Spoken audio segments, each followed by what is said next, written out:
একদিকে কারফিউ, অন্যদিকে সড়কে সেনা সদস্যদের কঠোর নজরদারি। তাই অন্য কয়েকদিনের তুলনায় শনিবার সারা দেশে সহিংসতার মাত্রা ছিল অনেকটাই নিয়ন্ত্রণে। তবে শনিবার রাজধানীতে আইনশৃঙ্খলা বাহিনীর কঠোর অবস্থানের পরও বেশ কিছু জায়গায় সহিংসতার কিছু খবর পাওয়া যায়। বাকিটা জানাচ্ছেন রেজওয়ান ফয়েজ। আজকে সারাদিনের পরিস্থিতি যদি আমি একটু পর্যালোচনা করি তাহলে সারাদিনের পরিস্থিতি এরকম। সকাল থেকেই গত কয়েকদিন ধরে যে সহিংসতা আমরা দেখতে পেয়েছি এই কারফিউ জারির পরে, সেই সহিংসতা রাস্তায় অনেকটাই কমে এসেছে।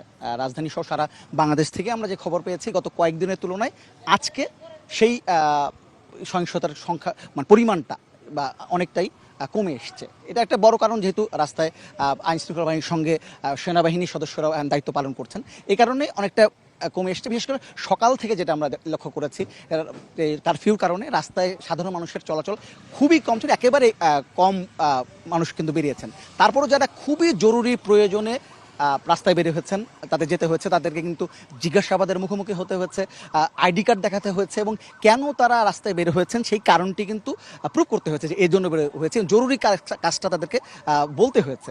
তারপর যদি আইনশৃঙ্খলা বাহিনীর সদস্যরা বা সেনাবাহিনীর সদস্যরা যদি সেটা নিয়ে তারা যে ঠিক আছে আসলে জরুরি কাজ আছে এটা নিয়ে যাতে সন্তুষ্ট হন, তখন তাদেরকে ছেড়ে দেওয়া হয়েছে অথবা তাদেরকে আবার ফিরতে বাড়িতে পাঠিয়ে দেওয়া হয়েছে। এই হচ্ছে রাজধানীর পরিস্থিতি ছিল। তারপর যখন 2 ঘন্টার জন্য 12টা থেকে 2টা পর্যন্ত 2 ঘন্টার জন্য যখন কারফিউটা শিথিল করে নেওয়া হয়েছিল, তখন সাধারণ মানুষ বেরিয়েছেন যে দৈনন্দিন কাজ, বাজার, এই সব কাজগুলো কিন্তু তারা তখন সেরে ফেলেছেন। তারপর পরেই কিন্তু আবারও কারফিউ হয়েছে, এবং সারা দেশে আমরা দেখেছি যে আজকে সারাদিন রাস্তায় সাধারণ মানুষের চলাচল একেবারেই কম ছিল, জরুরি প্রয়োজন ছাড়া খুব বের হয়নি। আর সহিংসতা যদি বলি, সকাল থেকে তেমন সহিংসতা কোথাও আমরা পাইনি, তবে দুপুরের পর থেকে কোনো জায়গায় আমরা সহিংসতার খবর পেয়েছি।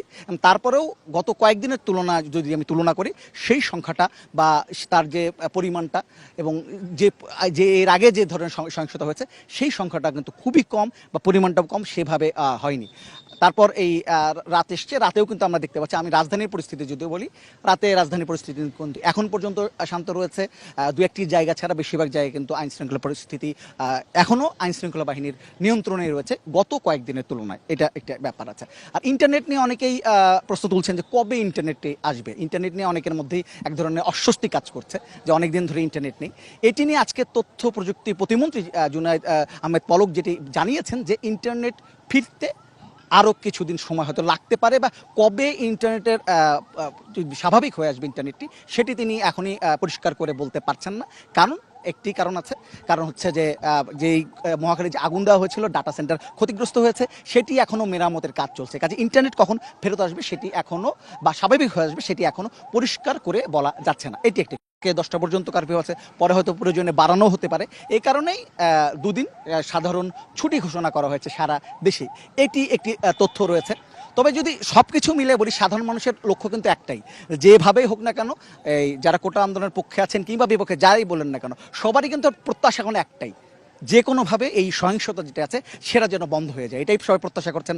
আলোচনার মাধ্যমে যেন এই সমস্যাটা সমাধান হয় সেই দিকে তাকিয়ে আছেন, এবং এ কারণেই আগামীকাল 10টার সময়, সকাল 10টার সময় কিন্তু আপিল বিভাগে এই কোটা সংস্কার নিয়ে একটি যে রায়টি আছে, বাতিল হওয়ার যে রাইট হওয়া, এ কারণেই আগামীকাল 10টার সময়, সকাল 10টার সময় কিন্তু আপিল বিভাগে এই কোটা সংস্কার নিয়ে একটি যে রায়টি আছে, বাতিল হওয়া যে রাইট হওয়া বা না হওয়া নিয়ে যে রায়টি আছে বা যে মামলাটি রয়েছে সেটি কিন্তু আপিল বিভাগে উঠবে এবং সেখানে শুনানি হবে।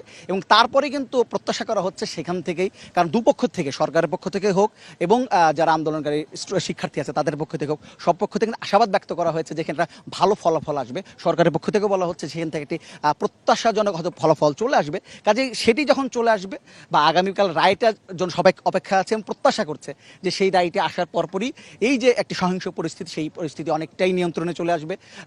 যারা সবকিছু মিলে যে সারা দেশের যে পরিস্থিতি সেটি মোটামুটি স্বাভাবিক হয়ে আসবে বলে প্রত্যাশা করা হচ্ছে। সবার দৃষ্টি আসলে আগামীকাল সকাল 10টায় আদালতের দিকে, সেখান থেকে কি রায় আসে এবং তারপর আসলে প্রতিক্রিয়া কেমন হয় সেটির দিকে। তবে সবাই প্রত্যাশা করছে যেভাবে হোক না গত কয়েকদিন ধরে চলা যে সহিংসতা সেটি বন্ধ হয়ে যাবে এবং আবার বাংলাদেশে শান্তি ফিরে আসবে, এই প্রত্যাশা সবাই করছেন। তো এই এখন পর্যন্ত এই ছিল আমার কাছে সর্বশেষ পরিস্থিতি। কারফিউ